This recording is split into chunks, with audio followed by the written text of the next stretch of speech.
Assalamualaikum warahmatullahi wabarakatuh. Alhamdulillah, alhamdulillahirabbil alamin.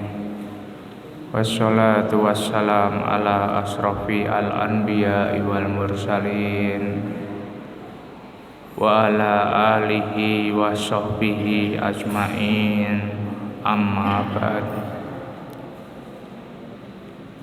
Yang pertama-tama, marilah kita panjatkan puja dan puji syukur kehadirat Allah Subhanahu wa ta'ala yang telah memberikan kita banyak rahmat dan karunia-Nya, sehingga pada sore hari ini kita masih bisa berkumpul di masjid yang kita muliakan ini.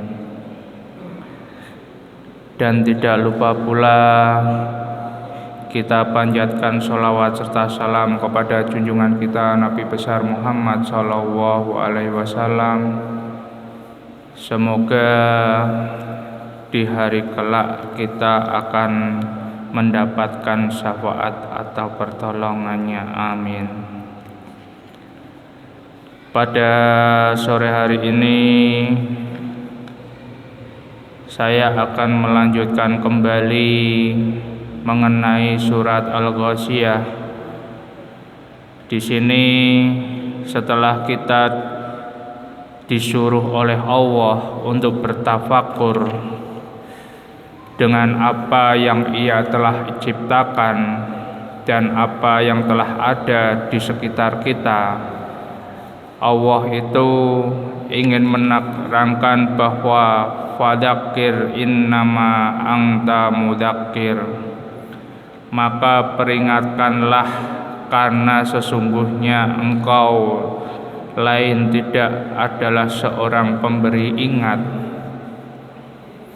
Berarti apa di sini itu? Allah itu menyuruh Nabi Muhammad Sallallahu Alaihi Wasallam untuk mengingatkan manusia. Karena apa? Manusia itu bukan hanya kita itu disuruh untuk belajar sendiri dengan bertafakur, akan tetapi apa? Kita juga perlu namanya suatu bimbingan, perlu namanya suatu peringatan. Biar apa? Biar kita itu lebih mudah untuk memahami agama dan juga lebih mudah dalam hidup kita di dunia ini, biar sesuai dengan Al-Quran maupun Al-Hadis yang telah disyariatkan dalam agama Islam. Akan tetapi apa? Allah itu mengatakan bahwa sesungguhnya Nabi Muhammad itu hanya memperingatkan saja. Memperingatkan saja, peringatkanlah. Karena apa? Dakwah untuk para nabi itu adalah wajib. Akan tetapi kalau buat manusia itu dakwah itu adalah wajib kifayah. Kalau sudah ada ya yang lainnya gugur saja. Sehingga dengan hal tersebut apa? Allah itu mengatakan, "Hai Muhammad, berikanlah peringatan kepada kaum Quraisy biar mereka itu mau menyembahku dan mau mengikutimu. Akan tetapi apa? Ingatlah bahwa engkau itu apa? Hanya pemberi peringatan saja." Sehingga apa? Allah mengatakan, "Lasta alaihim bimusyaitir." Bukanlah engkau orang yang dapat memaksa atas mereka. Berarti apa? Rasulullah saja dalam dakwahnya itu sudah diperingatkan oleh Allah Ta'ala. Hanya mengajak, hanya mengingatkan saja, hanya supaya bisa menyadarkan pikiran manusia Pikiran manusia yang apa? Yang tidak mau namanya menyembah Allah Ta'ala. Pikiran manusia yang apa? Yang tidak mau mengikuti apa yang telah dituntunkan dalam aturan syariat. Berarti kita itu apa? Disuruh harus sesuai dengan syariat. Maka apa? Rasulullah itu untuk menyadarkan saja. Misalkan para ustadz, para ulama itu hanya menyadarkan saja, nggak bisa namanya memaksa. Di sini juga dikatakan fa innama alaikal balagul wa alainal hisab. Sesungguhnya tugasmu hanya menyampaikan saja. Dalam surat Ar-Ra'd ayat 40 Allah itu mengatakan, "Hai Muhammad, sesungguhnya tugasmu itu hanya menyampaikan saja. Jangan, tidak usah engkau gelisah. Karena apa? Yang akan memberikan petunjuk, yang akan namanya memberikan hidayah hanya akulah Allah Ta'ala. Hanya akulah Allah Ta'ala. Orang itu mendapatkan petunjuk, orang itu mendapatkan hidayah sesungguhnya bukan karena dakwahnya manusia, bukan hanya bukan dari dakwahnya siapa, akan tetapi apa? Hidayah yang diberikan oleh Allah Ta'ala. Hanya menyampaikan saja kita. Kemudian apa? Illa man tawalla wa kafar. Tetapi barang siapa yang berpaling dan menolak. Berarti apa? Kita itu misalkan memberikan suatu peringatan, itu adalah kewajiban. Adapun memasukkan iman ke dalam hati mereka bukanlah tugasmu atau tugasnya orang yang memberikan suatu nasihat, dan tidaklah ada kekuasaanmu yang akan memasukkan iman ke dalam hati mereka. Karena apa? Dalam hal tersebut pasti ada orang yang membangkang, pasti ada orang yang menolak. Kita itu menyampaikan sesuatu itu belum tentu akan diterima oleh manusia. Dengan memberikan nasihat yang lembut saja, belum tentu manusia itu mau menerimanya. Apalagi kita itu menyampaikannya itu apa? Dengan radikal, dengan bahasa yang tidak bisa dipahami. Kadang kan ada orang menyampaikan sesuatu langsung potong leher saja, haram, bid'ah dan sebagainya, tidak mau menjelaskan. Mungkin dengan bahasanya yang mungkin dengan suara yang keras, itu akan mental saja. Karena apa? Dalam menyampaikan itu kaliman nas ala qadri ukulihim, bercakaplah dengan manusia itu menurut kadar akal mereka. Kalau kita itu menyampaikan sesuatu itu dengan kadar akal mereka, bapak menasehati kepada anaknya, antara anak yang masih SD dengan anak yang mungkin sudah remaja itu beda, nggak bisa disamakan, nggak bisa disamakan. Begitu pula manusia dalam kita itu menyampaikan syariat, pasti orang itu apa? Kadang orang itu akan menolaknya. Makanya apa? Dalam hal ini kemudian apa? Allah itu mengatakan fayu'adzibuhu wahul adzabal akbar. Maka Allah lah yang akan mengazab dengan azab yang besar. Bila mana kita itu sudah mendapatkan mendapatkan apa? Mendapatkan suatu peringatan wis dijelaske.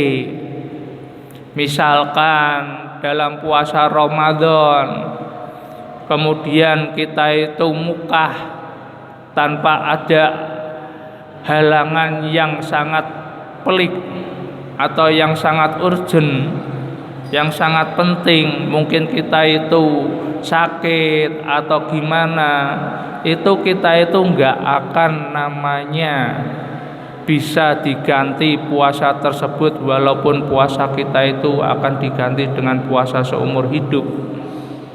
Berarti kalau kita itu puasa Ramadan kemudian mukah atau tidak puasa, kemudian kita itu mau mengganti puasa tersebut satu hari itu dengan kita itu puasa seumur hidup, kita itu akan puasa terus, itu enggak akan namanya diterima oleh Allah Ta'ala.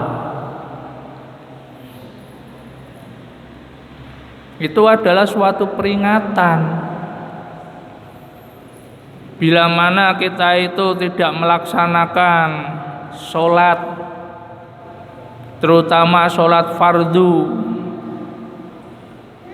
kita itu akan dimasukkan ke dalam neraka sahor. Itu adalah suatu peringatan yang sudah ada dalam Al-Quran maupun Al-Hadisnya. Bila mana kita itu menolak, bila mana kita itu tidak mau melakukannya, Allah lah yang akan memberikan azab, azab yang sangat pedih, azab yang sangat besar. Makanya apa? Di sini dikatakan oleh Pak Hamka dalam rangkaian ayat 21 sampai 24 ini bertambah jelas di mana tugas Rasul dan di mana janji Allah Ta'ala. Karena apa? Pada saat itu Rasulullah itu menghadapi orang-orang Quraisy, orang-orang yang jahil.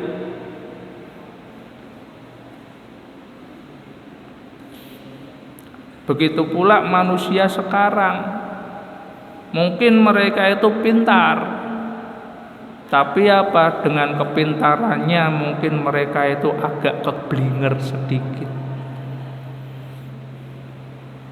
Sehingga apa, dengan hal tersebut dikatakan bertambah jelas di mana tugasnya orang yang menyampaikan risalah atau orang yang menyampaikan syariat, dan mana janji Allah Ta'ala. Orang yang berpaling tidak mau mendengarkan dan yang menolak tidak mau menerima suatu kebenaran, Allah sendiri yang akan mengazabnya, baik itu di dunia maupun di akhirat. Di dunia maupun di akhirat. Dan juga azab yang besar sudah tersedia, yang kemarin sudah kita paparkan dalam surat Al-Fajr. Neraka itu yang bagaimana? Neraka itu ditarik oleh 70.000 malaikat. Setiap setiap pegangannya itu ada berapa juta, 70.000 kalikan 70.000 yang mengangkatnya. Itu adalah azab yang sangat besar. Kemudian apa? Biarlah mereka sendiri yang menghitungnya. Berarti apa? Di sini juga apa? Dikatakan inna ilaina iyabahum thumma inna alaina hisabahum. Berarti apa? Kita itu harus mengetahui bahwa kita itu akan kembali kepada Allah Ta'ala. Kita itu selalu namanya diikuti oleh namanya kematian. Kita itu diikuti oleh kematian, nggak tahu semuanya.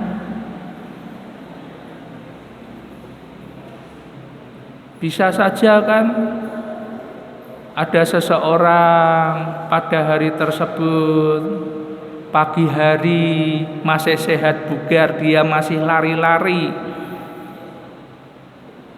Setelah lari-lari, dia masih namanya mengantar istrinya ke tempat dagang atau ke tempat tokonya.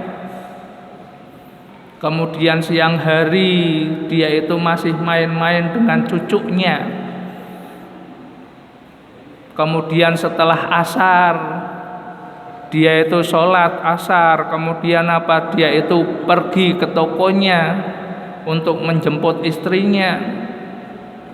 Setelah sampai rumah jam 4:04 dia itu minta makan dan masih bercanda. Kemudian dia mengatakan, saya akan mandi. Ternyata di kamar mandi dia itu diambil nyawanya. Apakah kita akan tahu? Kita itu enggak akan tahu. Tapi kita itu harus mengetahui bahwa kita itu akan mati. Tapi kapannya kita itu enggak akan tahu. Nah, kita itu tahu kapan kita itu akan mati, masjid ramai. Kenapa awakmu kok sholat nang masjid? Kenapa awakmu kok iktikaf terus nang masjid? Aku 3 dina maneh mati.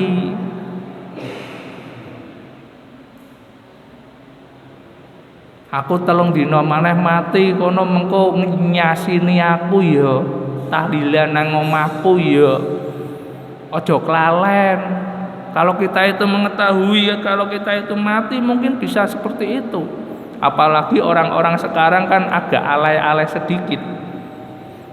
Enggak yang muda, enggak yang tua. Berarti kita itu harus mengetahui bahwa kita itu akan kembali kepada Allah Ta'ala. Dan kemudian summa inna alaina hisabahum. Kemudian itu atas kamilah perhitungan mereka. Allah lah yang akan menghisab namanya manusia. Makanya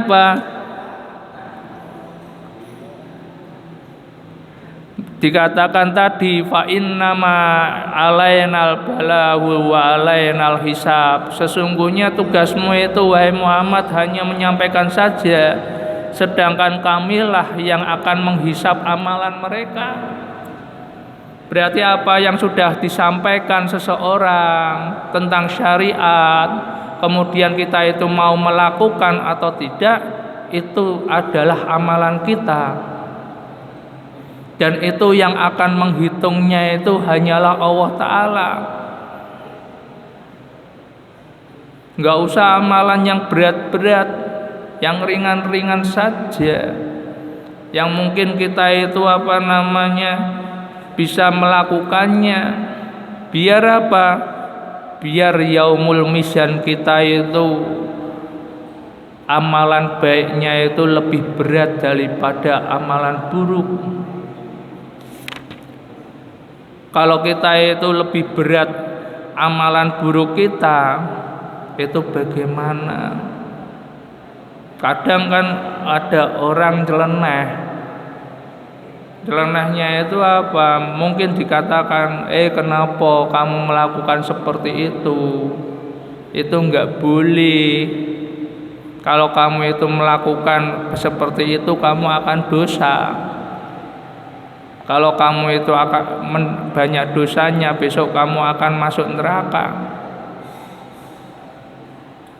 Banyak yang celana jawabnya masalah kui masalah besok. Kan banyak orang seperti itu. Dikiranya itu kita itu seperti hewan. Setelah mati selesai. Tapi kita itu bukan hewan. Setelah mati kita hidup, kita itu akan lebih panjang. perjalanan kita itu akan lebih panjang. Untuk apa? Untuk mencapai suatu kesenangan yang hakiki maupun kesukaran yang hakiki. Walaupun mungkin orang mengatakan bahwa kalau kita itu orang Islam, kita itu tidak pernah menyekutukan Allah Ta'ala, maka kita itu akan masuk surga. Kita itu dicuci dulu di neraka. Sedangkan kita harus tahu satu harinya akhirat itu adalah, ada yang mengatakan 1000 tahunnya dunia, ada yang mengatakan 30.000 tahunnya dunia, ada yang mengatakan lebih dari itu. Kita itu harus mengetahui, sehingga dengan adanya surat Al-Ghasyiyah ini, kita itu disuruh oleh Allah Ta'ala, kita itu harus selalu bertafakur, harus selalu mengkaji. Karena belajar agama itu fardu ain. Belajar agama itu fardu ain. Kalau ilmu yang lain, misalkan kedokteran, misalkan ekonomi, itu adalah fardu kifayah. Karena umat-umat non-Islam itu juga mempelajari hal tersebut. Dan kalau kita itu tidak mempelajari hal tersebut, kita di dunianya itu akan tertinggal. Makanya kita disuruh untuk belajar masalah ilmu umum. Tapi kalau masalah ilmu agama itu adalah fardu ain, yang akan membawa kita besok itu mendapatkan suatu kesenangan atau akan mendapatkan suatu kesusahan. Itulah kurang lebih dalam surat Al-Ghasyiyah. Kemudian di sini dalam surat Al-A'la, mungkin kita itu sudah hafal atau biasa mendengarnya. Sesungguhnya sabbihisma rabbikal a'la, ucapkanlah kesucian atas nama Tuhan Engkau yang Maha Tinggi. Di sini surat Al-A'la itu ada yang mengatakan diturunkan di kota Mekah, ada juga yang mengatakan diturunkan di kota Madinah. Akan tetapi itu hanya khilaf saja. Tetapi banyak jumhur ulama mengatakan bahwa sesungguhnya surat Al-A'la ini diturunkan dalam pada kota Mekah, yaitu surat Makkiyah. Kemudian surat Al-A'la ini adalah surat yang sangat penting. Karena dalam beberapa hadis Rasulullah itu dalam sholatnya itu mempunyai suatu kebiasaan. Dalam hadis yang sanadnya dari Imam Ahmad, walaupun itu katanya kurang sahih, itu mengatakan bahwa Ali bin Abi Thalib itu berkata bahwa Nabi Muhammad SAW bila mana beliau itu menjalankan sholat witir, yaitu 3 rakaat, beliau itu membaca surat Al-A'la, surat Al-Kafirun, kemudian surat Al-Ikhlas. Itu kalau surat kalau beliau itu sholat witir. Akan tetapi Rasulullah juga dikatakan masih dalam hadis tersebut itu apabila mana Rasulullah itu menjadi imam sholat sholat iddain, sholat 2 hari raya, itu beliau itu membaca surat Al-A'la dengan surat Al-Ghasyiyah. Surat Al-A'la maupun Al-Ghasyiyah. Misalkan dalam Lebaran itu seperti kemarin. Lebaran itu kemarin kan hari Jumat. kemudian apa kita itu paginya sudah sholat id, kemudian siangnya juga kita misalkan sholat Jumat, itu Rasulullah juga pada siang hari juga sama. Dalam sholat Jumat itu Rasulullah membaca surat Al-A'la dengan surat Al-Ghasyiyah, sehingga surat Al-A'la itu sangatlah penting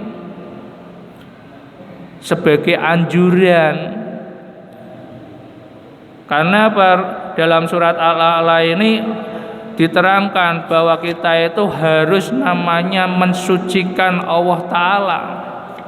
Ucapkanlah kesucian atas nama Tuhan engkau yang maha tinggi. Allah itu maha suci, bukan seperti manusia yang penuh dengan dosa, penuh dengan kealpaan. Allah itu tidak seperti makhluknya. Karena di dalam di dalam Bible itu pernah mengatakan Allah itu pernah memberikan suatu azab kepada azab Nabi Lut. Kemudian Allah itu merasa gelo memberikan azab tersebut. Itu di dalam Bible itu ada perkataan seperti itu. Itu adalah sifatnya manusia. Ada namanya rasa gelo. Ngerti yo, aja koyo ngeki koyo ngene. Tapi Allah itu tidak seperti itu. Allah itu maha tinggi. Makanya di sini disebutkan di ujung ayat salah satu sifat Tuhan atau sifat Allah Ta'ala yaitu Al-A'la, artinya yang maha tinggi sekali, puncak yang di atas sekali dan tidak ada yang di atasnya lagi. Bahkan dikatakan juga di dalam orang-orang Nasrani bahwa Allah Tuhan itu mati. Kan Isa alaihissalam itu kan dikatakan Tuhan oleh mereka. Kemudian mereka itu mengatakan bahwa Tuhan itu mati. Kalau Tuhannya mati, siapa yang akan menghidupkan lagi? Karena Allah itu tidak seperti manusia. Ini adalah patahan-patahan untuk orang-orang yang tidak beriman kepada Allah Ta'ala. Sehingga kita itu harus banyak mengucap tasbih. Yaitu kita itu memupuk tauhid kita, memupuk keimanan kita yang telah kita tanam dalam jiwa kita. Allah itu suci dari apa yang dikatakan oleh setengah manusia.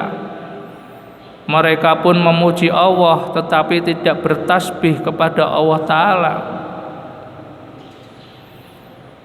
Sebab Allah itu dikatakan beranak. Ada yang mengatakan Allah itu beranak laki-laki seorang, yaitu anaknya yang tunggal, yaitu Isa Al-Masih. Kemudian ada yang mengatakan bahwa sesungguhnya Allah itu adalah Ruhul Kudus, ruh yang suci, yang pada saat itu dikatakan bahwa sesungguhnya adalah malaikat Jibril. Allah itu tidak seperti manusia yang kemudian menikah, kemudian mempunyai anak.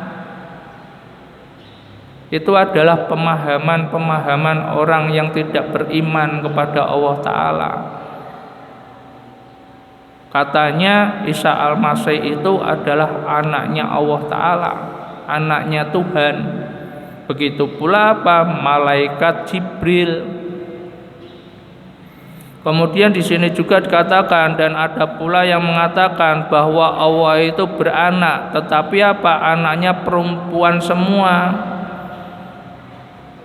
yaitu Lata, Uzza dan Manata. Berarti orang yang menyembah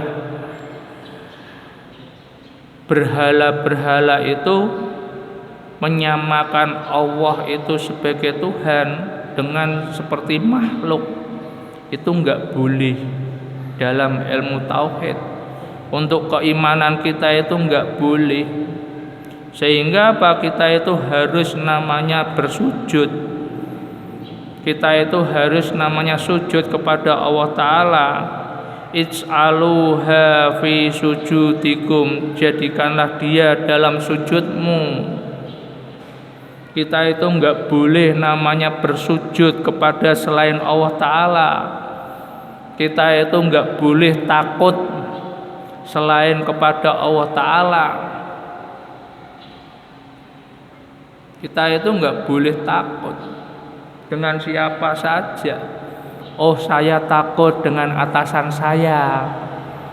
Karena apa? Kalau saya itu berani dengan atasan saya, nanti saya tidak akan mendapatkan misalkan promosi jabatan, misalkan akan mendapatkan posisi yang lainnya. Padahal apa? Yang memberikan rezeki kepada kita itu hanyalah Allah Ta'ala saja. Kalau Allah itu tidak namanya mengiyakan, walaupun kita itu dibantu oleh 1000 orang, kita itu tidak akan mendapatkannya. Sehingga dalam surat Al-Waqiah dikatakan inna hadza lahuwa haqqul yaqin fasabbih bismi rabbikal alim. Sesungguhnya ini adalah dia sebenar-benar yakin, maka ucapkanlah kesucian atas nama Tuhan Engkau yang Maha Agung. Berarti apa? Allah itu suci dalam zatnya, dalam namanya. Makanya apa? Ada Asma'ul Husna. Dengan namanya Allah Ta'ala itu tidak akan sama dengan manusia. Maha pengasihnya Allah dengan pengasihnya manusia itu beda. Allah itu kalau semakin banyak diminta, Allah itu semakin senang. Tapi kalau manusia semakin diminta akan semakin marah. Sekali ada orang minta, mungkin kita ikhlas. 2 kali minta, mungkin setengah ikhlas. 3 kali minta, dalam hatinya wis dikai ati kok ngrogoh rempelong. Itulah manusia. Tapi kalau Allah, semakin kita itu berdoa, meminta apa yang kita inginkan, Allah itu akan semakin suka, akan kita itu akan semakin disayang oleh Allah Ta'ala. Malah kalau Allah itu nggak pernah disapa, Allah itu nggak pernah manusia itu tidak pernah meminta kepada Allah Ta'ala, malah memintanya kepada yang lainnya, Allah itu akan cemburu. Iki menungso iki yo kok ora tau njaluk karo aku, jajak tak sentilo. Dengan sakitnya dia itu masih ingat ndak sama saya. Berarti kalau kita itu mungkin diberi sakit yang berkepanjangan, mungkin kita itu diberi musibah yang terus menerus, bisa saja kita itu sudah melupakan Allah dan Allah ingin kita itu kembali kepada Dia. Sehingga dikatakan sabbihisma rabbikal a'la, ucapanlah kesucian nama Tuhan engkau yang maha tinggi, alladzi khalaqa fasawwa. Sesungguhnya Allah itu telah menciptakan lalu membentuk dengan seimbangnya. Berarti Allah itu khalaqa, berarti telah menciptakan daripada tidak ada kepada ada. Yang tadinya tidak ada kemudian ada, dan yang sanggup berbuat demikian hanyalah Allah saja. bukan seperti manusia. Manusia itu bukan khalaqa, tapi manusia itu adalah ja'ala, menukar dari barang yang telah ada kepada bentuk lain. Itu adalah manusia, menukar. Ada pohon jati, kemudian pohon jati itu ada kayunya sak lonjor. Kemudian pohon jati itu atau kayu jati itu dibuat oleh manusia, mungkin jadi kusen, mungkin jadi daun pintu, atau mungkin jadi daun jendela, atau mungkin jadi kursi atau meja. Itu adalah manusia, yaitu ja'ala. Akan tetapi yang khalaqa itu hanyalah Allah Ta'ala, yang bisa membuat namanya saripati makanan menjadi setetes air mani. Makanan itu kan padet toh, apel ya padet, nasi ya padet, kemudian kok air mani maaf itu kok enggak padet tapi cair. Itu yang buat siapa? Yang buat adalah Allah Ta'ala. Setelah jadi air mani, kemudian ada namanya pembuahan dari air mani itu menjadi seorang manusia. Apakah bisa manusia itu seperti itu? Makanya apa? Kita itu dilarang membuat sesuatu yang seperti apa yang telah diciptakan oleh Allah Ta'ala. Membuat patung itu haram.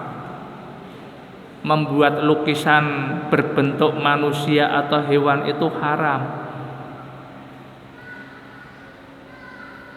Karena apa? Kalau kita itu membuat patung atau kita itu membuat lukisan yang manusia dan sebagainya, besok di akhirat itu kita itu disuruh untuk memberikan nyawa patung tersebut dan lukisan itu biar seperti ciptaan Allah Ta'ala. Makanya kita itu enggak boleh, hanya Allah lah yang dikatakan apa? Khalaqa, yang telah menciptakan daripada yang tidak ada kepada sesuatu yang ada. Tetapi apa? Kalau manusia itu hanyalah ja'ala, yaitu apa? Yang tadinya sudah ada kemudian membentuk kepada sesuatu yang bermanfaat. Kemudian apa? Walladzi qaddara fahada, dan yang telah mengatur lalu dia itu memberikan petunjuk. Kemudian apa? Allah di sini dikatakan Allah itu mengatur segala sesuatu yang telah Allah itu ciptakan. Dan sesuatu itu akan berjalan dengan sendirinya. Allah yang akan memberikan petunjuk kepada dia.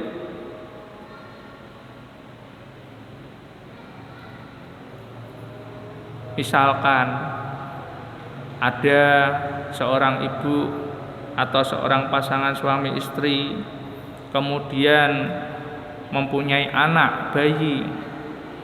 Bayi bisa minum ASI, apakah kita pelajari dulu?